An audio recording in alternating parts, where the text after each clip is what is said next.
संभाजीनगरच्या चांदगुडे प्रकरणात आज झालाय सगळ्यात मोठा खुलासा। 21 ऑगस्ट रोजी संभाजीनगरच्या खवड्या डोंगरावर एका कुटुंबाची दुर्दैवी घटना घडली। खरं तर 4-5 दिवस झाले आहेत, पण तेव्हापासून आजपर्यंत याची अनेक वेगवेगळी कारणं सांगण्यात आली। कधी आयफोन, तर कधी कौटुंबिक वाद, तर कधी वेगळंच कारण। पण तेवढ्यात कुणालच्या आईविषयी एक वेगळीच माहिती समोर आली, ज्याने हे प्रकरण उलट फिरलं।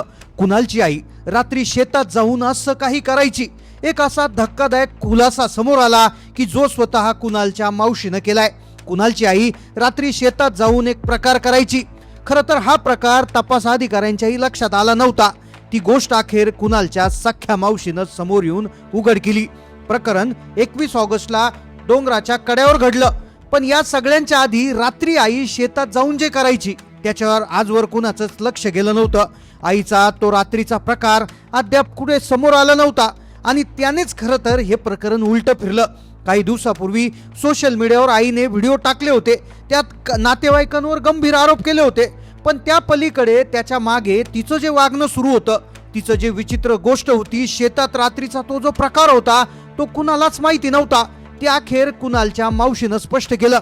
लोकांना वाटलं ती घरात वाद लावत होती किंवा तिच्यामुळे कुटुंबात दरी निर्माण झाली होती, पण एक असं गूढ रहस्य होतं। त्याच्यात ना कौटुंबिक वाद होता, ना कोणता हट्ट होता।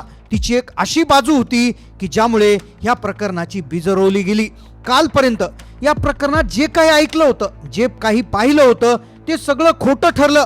कारण की रात्रीची आईची एक शेतामधली अशी धक्कादायक गोष्ट उघडकीस आली की ज्याने या प्रकरणाचं सत्य वेगळंच निघालं। मग नेमकं आई शेतात जाऊन रात्री काय करायची, काय होती ती आईची गोष्ट, आई नेमकं तिथे काय तो धक्कादायक प्रकार करायचे की ज्यामुळे मावशीनं तो प्रकार सांगितला। चला जाणून घेऊया आजच्या या संपूर्ण सविस्तर रिपोर्ट मधून। 21 ऑगस्ट रोजी संभाजीनगरच्या खवड्या डोंगराच्या खोलदरीत आई कुणाल, आई मुलगा आणि वडील यांचा अवघ्या काही सेकंदात अंत झाला। ही घटना सगळ्यांनी पाहिली, सोशल मीडिया व्हायरल झाली। पण खरं तर ही जी घटना होती 21 ऑगस्टला झाली खरी, पण याची जी सुरुवात होती ती त्या दिवशी झाली नव्हती।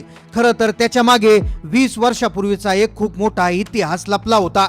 आता जेव्हा अख्खं कुटुंब एखाद्या गोष्टीमध्ये होत्याचं नव्हतं होतं, तेव्हा त्याची साक्ष द्यायला किंवा त्याचं कारण सांगायला जेव्हा घरातलं कुणी उरत नाही, त्यावेळेस उरतात त्या फक्त शक्यता, आणि शक्यतांचा बाजार या गोष्टीविषयी मांडला गेला होता। पहिल्या दिवशी आयफोनचं प्रकरण व्हायरल झालं, दुसऱ्या दिवशी कुटुंबातला वाद होता। पण या सगळ्यामध्ये सगळ्यांचा फोकस जो होता तो फोकस डायव्हर्ट झाला होता, आणि तो फोकस होता आईवर। सांगण्यात आलं की आई संगीता हिनेच भांडणं लावली होती। आई संगीता माहेरी राहायची आणि त्यामुळे मुरलीधर यांच्यावर खूप एक अन्याय होत होता। मुलगा आणि वडिलांमध्ये नातं तुटत चाललं होतं। पण आता जी गोष्ट अखेर उघडकीस आली, त्या गोष्टीने हे प्रकरण ज्याचं जे चित्र आहे ते सगळं उलट फिरलं। खरं तर मुरलीधर चांदगुडे आणि संगीता यांचा 20 वर्षापूर्वी प्रेमविवाह झाला होता। मात्र या लग्नाला सासरच्या लोकांचा प्रचंड विरोध। पण तेव्हा ज्यांचा मोठा मुलगा अवघ्या 14 ते 15 महिन्याचा होता, तेव्हा संगीता पहिल्यांदा सासरी गेली। खरं तर कुणालची जी मावशी आहे ती मावशी आतापर्यंत मीडिया समोर आली नव्हती, पण त्या मावशीने खरं सत्य सांगितलं। खरं तर झालं असं की कुणालच्या वडिलाकडले नातेवाईक कुणालच्या आईकडल्या नातेवाईकांवर आरोप करायचे, कुणालच्या आईचे नातेवाईक वडिलाकडल्या नातेवाईकांवर आरोप करायचे। हे सगळं प्रकरण सुरू होतं। पण कुणालची जी मावशी होती ती न्यूट्रल होती, तिला कुणावरच आरोप करायचा नव्हता। तिला तिच्या बहिणीची ती गोष्ट सांगायची होती, आणि अखेर तिने ती गोष्ट सांगितली, आणि ज्याने या प्रकरणाचं सत्यच खरं तर बदललं। मावशीने सांगायला सुरुवात केली, 20 वर्षापूर्वी विवाह झाला, घरच्यांचा विरोध होता। विरोध होत असताना झालं असं की त्यांना पहिला मुलगा झाला, जो अवघ्या 14-15 महिन्याचाच होता। तेव्हा संगीता पहिल्यांदा सासरी गेली, पण सासरच्यांनी दोघांचं लग्न अमान्य केलं। त्यानंतर त्यांना शेती मिळाली। मुरलीधर हे ट्रान्सपोर्ट व्यावसायिक चालक म्हणून बाहेर असायचे, तर संगीता मुलांना पाठीवर घेऊन अक्षरशः शेतीत कष्ट करायची। संगीतानं हाताच्या फोडाप्रमाणे पोराला जपलं होतं। पण आता ज्या पोरासाठी त्या माऊलीनं पाठीवर बांधून कष्ट केलं, मग त्याच मुलाचं असं पुढे काय झालं, आणि ज्यामुळे ती रात्री शेतात जायची आणि शेतातला तो प्रसंग नेमकं पुढे काय समोर येणार होता आणि ज्याने हे प्रकरण उलटं फिरणार होतं. आता कुणालची आई संगीता आणि मुरलीधर यांच्याविषयीचे अनेक व्हिडिओ सध्या व्हायरल होत आहेत, पण त्याच्या मागे ज्या लपलेल्या गोष्टी असतात, ज्या दबलेल्या गोष्टी असतात, त्या खरं तर सख्ख्या बहिणीलाच माहिती असतात आणि त्याच सख्ख्या बहिणीनं कॅमेऱ्यासमोर येऊन ती माहिती सांगितली. आता कौटुंबिक कलह किंवा आयफोन हा प्रश्न बाजूला राहिला, पण प्रश्न तिसराच निघाला आणि तो प्रश्न होता आईची ती जी रात्री ती शेतात जाऊन करायची ती गोष्ट. संगीताच्या सख्ख्या बहिणीने म्हणजे कुणालच्या मावशी पल्लवीनं कॅमेऱ्यासमोर येऊन अत्यंत विदारक सत्य सांगितलं. खरं तर हे 14 वर्षापूर्वीचं सत्य आहे. 20 वर्षापूर्वी लग्न झालं, मुलगा झाला, पहिला मुलगा ज्याचं नाव आदित्य तो होता, तो त्यांचा पहिला मुलगा होता. कुणाल हा दुसरा मुलगा होता. 14 वर्षापूर्वी त्यांचा मोठा मुलगा आदित्य याचा अचानक आजारपणात मृत्यू झाला. अवघ्या 1.5 ते 2 वर्षाचा पोटचा गोळा अचानक डोळ्यासमोर निघून गेल्याने चांदगुडे कुटुंबावर दुःखाचा डोंगर कोसळला. आता इथपर्यंत प्रेक्षकांना ही माहिती आहे की त्यांचा पहिला मुलगा हा वारला होता, पण आता त्यानंतर काय झालं? त्यानंतर झालं असं की त्यांना दुसरा मुलगा झाला खरा, पण आईची ती विचित्र गोष्ट कुणालाच माहिती नव्हती. या आघातातून वडील मुरलीधर कसे दवसे सावरले, पण आई संगीता मात्र आतून तुटली होती. पहिल्या मुलाचा अंत संगीताच्या मनावर इतका खोलवर मानसिक आघात झाला की तिची मानसिक स्थिती पूर्णतः ढासळली. या घटनेनंतर धाकटा मुलगा कुणाल हाच तिच्या जगण्याचा एकमेव आधार उरला. कुणालला काही होईल या भीतीनं ती एका क्षणासाठी स्वतःपासून त्याला लांब करत नव्हती. मोठ्या मुलाच्या जाण्यानं आई खचली, पण त्याच दुःखाच्या काळात सासरच्या लोकांनी जमिनीचा खेळ केला आणि ज्यामुळे आई ती गोष्ट करायला लागली. पल्लवी यांनी दिलेल्या माहितीनुसार मोठ्या मुलाच्या जाण्याच्या दुःखातून सावरण्यासाठी संगीता आणि मुरलीधर हे 15 दिवसासाठी संगीताच्या माहेरी गेले, पण नेमकं याच काळात सासरच्या मंडळींनी एक धक्कादायक पाऊल उचललं.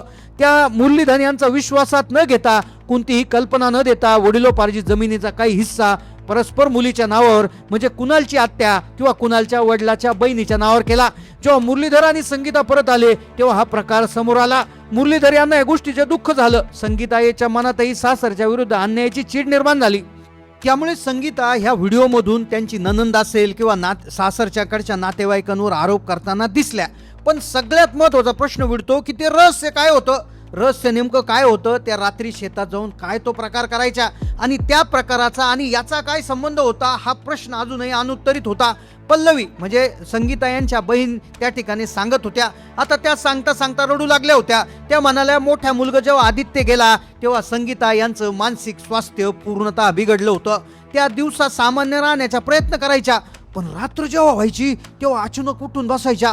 मध्यरात्री जेव्हा रात्रीचे 12-1 वाजलेले असायच्या तेव्हा त्या घरातून बाहेर यायच्या, चप्पल घालायच्या आणि चप्पल घालून घराचा दरवाजा गुपचूप बाहेरून बंद करायच्या आणि त्यावेळेस थंडी असो अंधार असो त्या शेतात जायच्या. शेतात गेल्यानंतर त्या एक प्रकार करायच्या.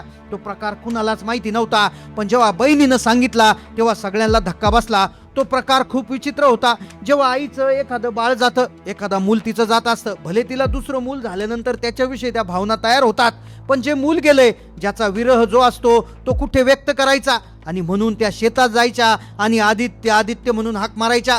मेलेल्या मुलांना पिकामध्ये शोधायच्या. त्या शेतात तासन तास एकट्या रडत बसायच्या. तिला वाटायचं की अजूनही ते बाळ शेतात कुठेतरी खेळत आहे. या भयानक मानसिक आघातातून त्या कधीच बाहेर पडू शकल्या नाही. यामुळे कुणालवर तिचं अतिप्रेम होतं. घरातल्या कोणत्याही छोट्या वादानं तणावानं मानसिक स्थिती पुन्हा अस्थिर व्हायची.